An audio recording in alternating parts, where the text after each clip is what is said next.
नमस्कार। मैं आलोक द्विवेदी, राजनीति रणनीतिकार और प्रचार सलाहकार। दोस्तों, 2023 की शुरुआत हो चुकी है। आज हम बात करने वाले हैं 2023 के जिन राज्यों में चुनाव होना है। इस साल 9 राज्यों में चुनाव होगा। 2022 में फरवरी मार्च में यूपी पंजाब से चुनाव की शुरुआत हुई थी और हिमाचल और गुजरात के चुनाव पर 2022 खत्म हुआ था। 2022 में कांग्रेस ने पंजाब में अपनी एक तरह से सत्ता गंवा दी थी, बट हिमाचल प्रदेश की सत्ता पा करके उन्हें अपनी जो भरपाई करनी थी एक तरह से उन्होंने भरपाई अपनी कर ली थी।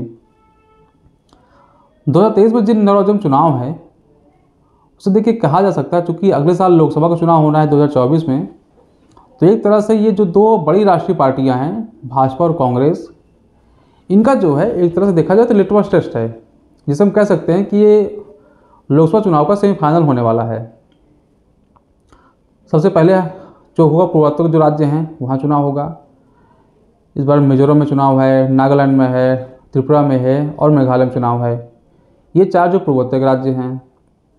इसके अलावा साउथ के 2 राज्य हैं जहाँ पर कर्नाटक और तेलंगाना में चुनाव होगा। इसके अलावा जो 3 जो राज्य हैं वो हिंदी बेल्ट के स्टेट हैं। छत्तीसगढ़ हुआ, मध्य प्रदेश है, राजस्थान है, यहाँ चुनाव होना है। यहाँ पर 4 राज्य तो ऐसे हैं जहाँ पर एक तरह से देखा जाए तो भाजपा को और कांग्रेस की सीधी लड़ाई होगी। कर्नाटक में तो सीधी लड़ाई उनकी भाजपा कांग्रेस नहीं होगी, वहाँ पर तो एच डी कुमार स्वामी की भी पार्टी है। लेकिन हाँ, कांग्रेस को जो भगवा झंडा है उससे लड़ना पड़ेगा। कर्नाटक में लड़ना पड़ेगा, मध्य प्रदेश में लड़ना पड़ेगा, राजस्थान में लड़ना पड़ेगा और छत्तीसगढ़ में लड़ना पड़ेगा।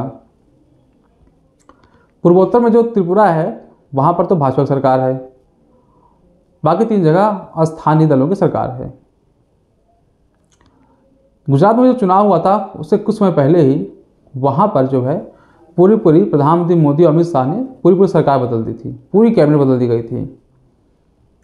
गुजरात चुनाव के बाद से ही ऐसी आवाज़ मध्य प्रदेश से आ रही है। मध्य प्रदेश से मुझे देख के लग रहा है कि वहाँ पर एक तरह से देखा जाए तो सत्ता विरोधी लहर है। अगर हम देखें तो ये 2023 चुनाव है वो एक तरह से मोदी की अग्नि परीक्षा है। हालांकि अभी तक मोदी ब्रांड में कुछ भी ट्रेंड नहीं लगा है।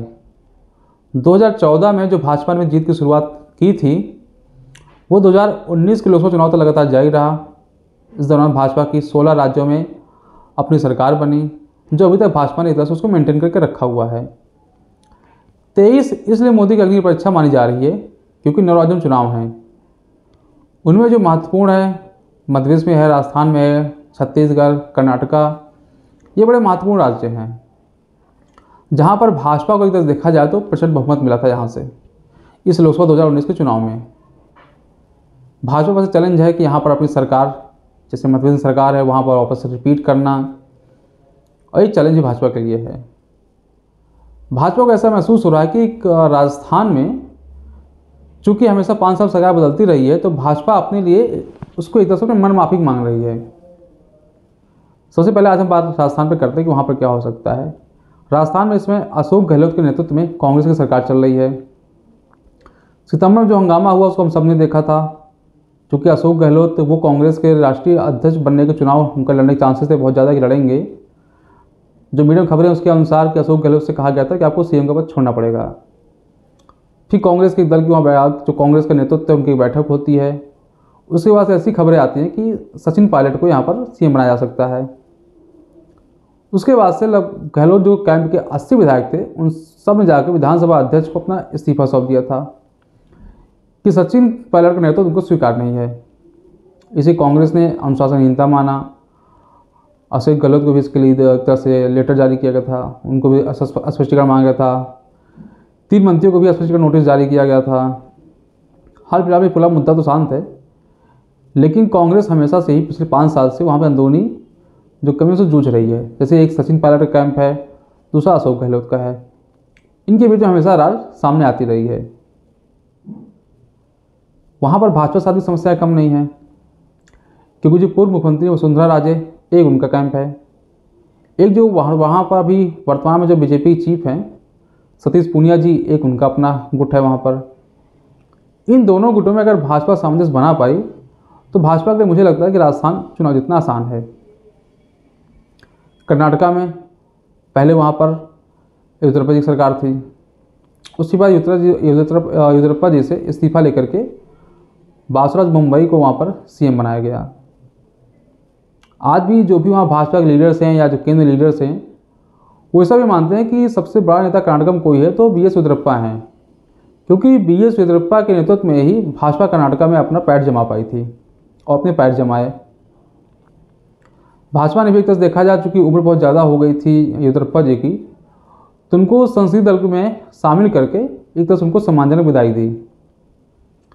अभी भाजपा ये कह रही है कि जो अगला चुनाव होगा उसमें येदियुरप्पा की भूमिका बहुत अहम रहने वाली है और सबको उम्मीद है भाजपा लोगों को कि येदियुरप्पा और मुंबई की जोड़ी जो है वो कर्नाटका में भाजपा सरकार वापस बनाएगी।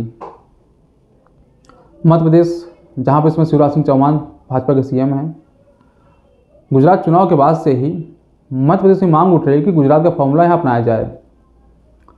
मध्य प्रदेश में एक ज़बरदस्त सत्ता विरोधी लहर चल रही है। मुझे जो लग रहा है कि अगर वहाँ पर चुनाव होगा और अगर शिवराज सिंह चौहान इस सीएम को फेस रहेंगे तो हो सकता है भाजपा को हार का सामना भी करना पड़े।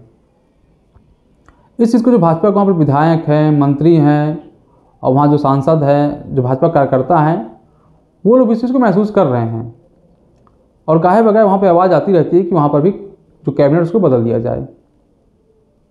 इसके अलावा वहाँ पर जो ज्योतिरादित्य सिंधिया के समर्थक हैं, ये जो भाजपा में आए हैं, इनको भी एडजस्ट करने की एक चैलेंज है भाजपा के पास में, तो भाजपा को इससे भी निपटना होगा। मध्य प्रदेश के अलावा दूसरा महत्वपूर्ण स्थान है, अब एक महत्वपूर्ण है छत्तीसगढ़, जहाँ पर भाजपा की तरफ से पहले रमन सिंह सीएम थे, 15 साल की सरकार चलाई। अभी वहाँ पर भूपेश सिंह बघेल जो है वो कांग्रेस की तरफ से सीएम हैं। छत्तीसगढ़ में चूँकि भूपेश सिंह बघेल जी का कार्यकाल बड़ा अच्छा रहा है और उन्होंने काम भी किया था, इसी वजह से जब 2019 में लोकसभा चुनाव हो रहा था तो भाजपा जो केंद्रीय नेतृत्व है, वहाँ जो 10 लोकसभा सीटें हैं, सब में उन्होंने सांसद जो उम्मीदवार थे सबको सब एक तरफ से बदल दिए गए थे। इतना बड़ा जब बदलाव हुआ, भाजपा को फायदा मिला, भाजपा के 6 सांसद चुने भी गए। देखिए, ऐसा नहीं कि अगर सभी सीटों पर अगर न बदला जाता तो लोग हार जाते, कुछ एक दो उम्मीदवार तो भाजपा के वापस जीत जाते, लेकिन भाजपा जो एक तरह 6 सांसद जिताए थे, भाजपा को उसमें सफलता ना मिलती। भाजपा इसमें एक काम क्या कर रहा है कि जिनका केंद्रीय नेतृत्व है वो प्रदेश में एक तरह से नए नेतृत्व को बढ़ावा दे रहा है। छत्तीसगढ़ में विष्णुदेव साय को उन्होंने अपने पार्टी चीफ बनाया हुआ है, जो अपोजिशन लीडर है वो भी हुआ है। तो भाजपा इस तरह कह सकते हैं रिवाइव के दौर से गुजर रही है। वो जो यंग ब्लड है उसको भाजपा बढ़ावा दे रही है। भाजपा लगता है कि इससे उनको कमल खाने में आसानी होगी, लेकिन व्यक्तिगत तौर पर मुझे क्या लगता है ना कि छत्तीसगढ़ में भाजपा की राह आसान नहीं है। मुझे जो लग रहा है कि भूपेश सिंह बघेल जो है दोबारा वहाँ पर वापसी कर सकते हैं। अगर भाजपा को छत्तीसगढ़ की सत्ता हथियानी है तो भाजपा को इसके लिए मेहनत तो करनी पड़ेगी। भाजपा के लिए इतना आसान है नहीं। त्रिपुरा में चूंकि 3 जगह तो ज़्यादा कुछ भाजपा का संगठन मजबूत नहीं है, बट त्रिपुरा में भाजपा मजबूत है। विप्लव देव को भाजपा ने वहाँ पे हटाया था, वहाँ भी सरकार पूरी बदली गई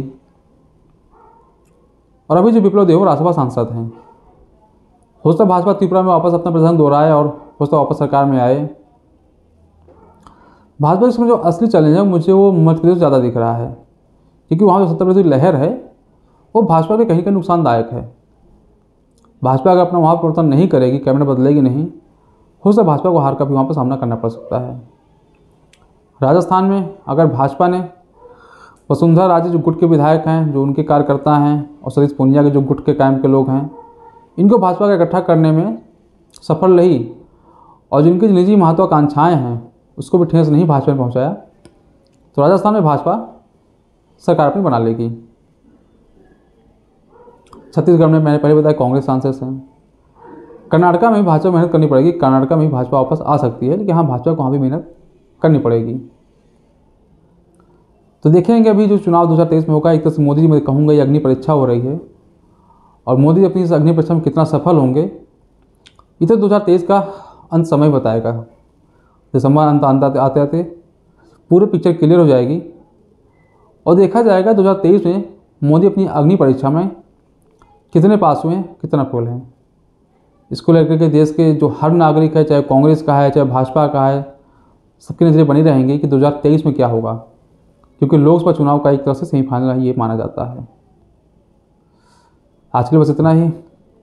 एक बात दूसरा कहना चाहूँगा कि जो मेरा चैनल है, आप लोग कृपया इसको लाइक, सब्सक्राइब और कमेंट जरूर करें। धन्यवाद।